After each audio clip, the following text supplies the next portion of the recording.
Welcome to this edition of the Golden Rule. I'm so glad you tuned in today. Whether it's on purpose or by accident, God wants to talk to you specifically today. So we're going to get right into it here.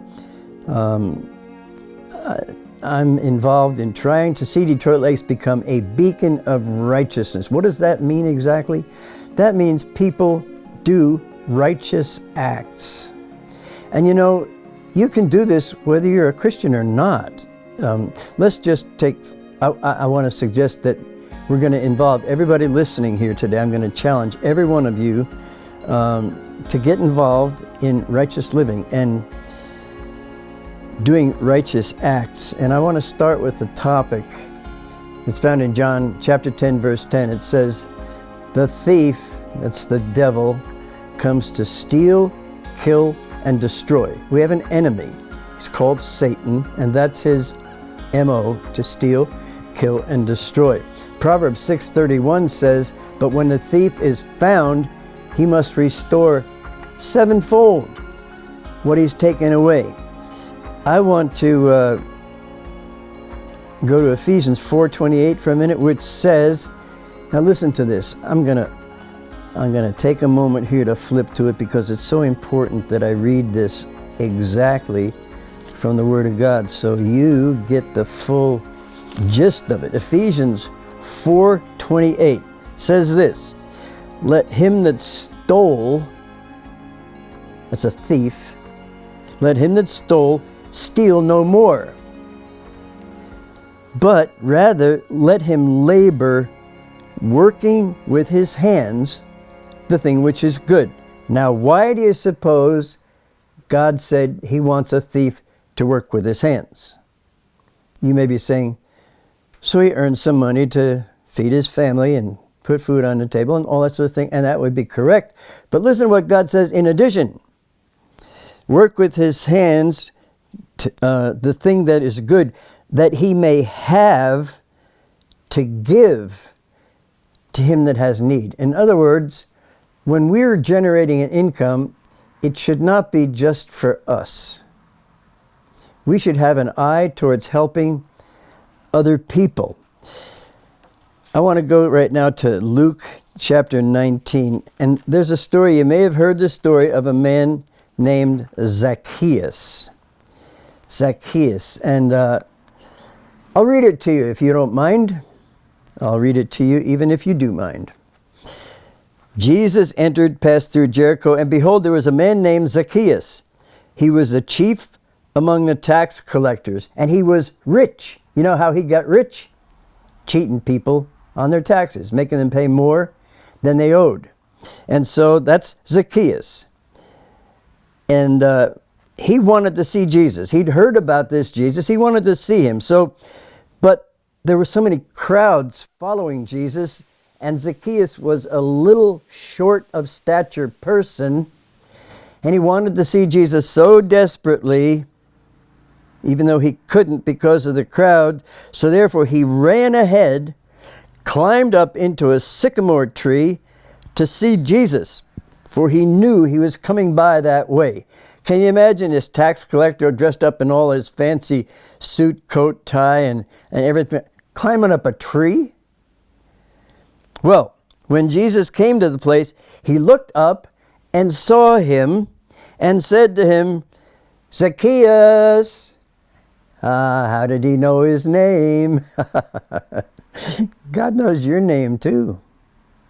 He knows your name. He knows you by name. He knows everything about you. He says, "Zacchaeus, hurry up and come down from there. I want to come to your house for lunch."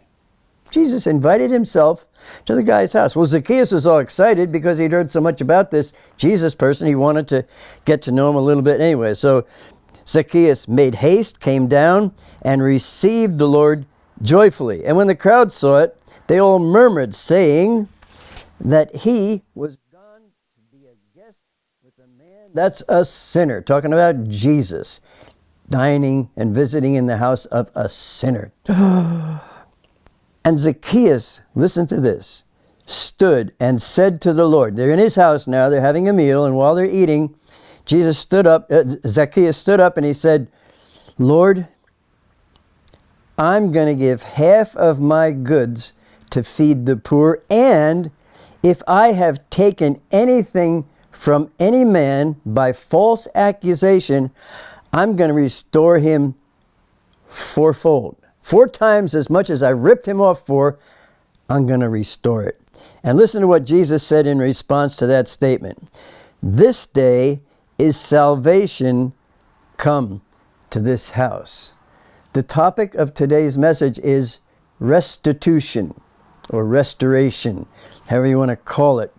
And here's where you get involved. You may or may not identify with this, and if you do identify it, it may be an innocent thing on your part, or it may have been willful. But the subject is, do you have in your possession any property that belongs to somebody else? For instance, did you ever borrow a tool with every intention of giving it back when you were done, and then it just slipped your mind, ended up in the closet, in the garage somewhere, under a pile, and you never even gave it any thought? Well, as I'm speaking right now, you're thinking about that particular tool, or a book, or a video, or a movie, whatever it might be, or a piece of jewelry. Oh, can I borrow your earrings? I got to go to a deal. Sure, you can borrow my earrings, and they're still sitting in your jewelry box. They don't belong to you. I'm not calling you a thief. I'm saying that you're in possession of property that doesn't belong to you, and the righteous thing, the godly thing to do, is return it with an explanation. Sorry, I forgot. Or you could have something in your possession that you actually stole. And you know, in this whole Christianity thing, whether or not you get caught in this life, you're going to answer to God one day, because He knows everything we've all done that's wrong. Every single detail. When I was in the Air Force, I heard a report of a master sergeant. That's an E6. He's got 6 stripes on his shoulder, pretty high rank. He had 19 years and 6 months of active duty. Very honorable, so they thought. And he was planning to retire in 6 months, 20 years. But at 19 years and 6 months, somehow or other, the authorities found out that he had a garage full of stolen Air Force tools. He was a mechanic. He worked as a mechanic. And, you know, perhaps the first time he came home and all of a sudden found a screwdriver in his pocket because he forgot to put it back in the tool bin at the shop. But he figured, I'll just hang on to it. They're never going to miss it anyway. That one thought led to him intentionally stealing tools over a period of his whole career. He had a whole garage full of tools. Well, the Air Force found out about it, put him on trial, found him guilty. He was, he lost his rank, stripped of all his rank.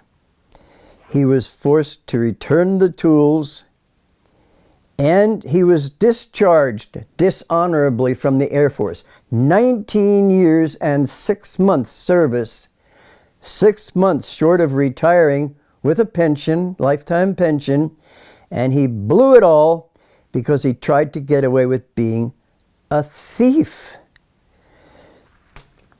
I taught on this topic when I was at the Institute of Ministry. I taught a whole hour on the subject of restitution, and this same type of thing I'm just talking to you about now. Do you have something in your possession that you acquired wrongfully? And in that class, I had 2 students that came up to me afterwards. One told me how he had worked at a garage, pumping gas and that sort of thing. And as he went to go home from work one night, his battery was dead.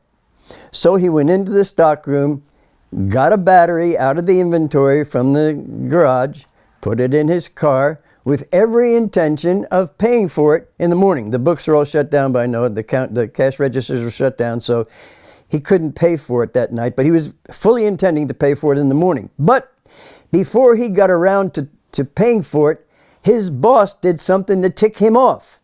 And so, in return, he purposed in himself, I'm not going to return the battery. I'm not going to pay for the battery.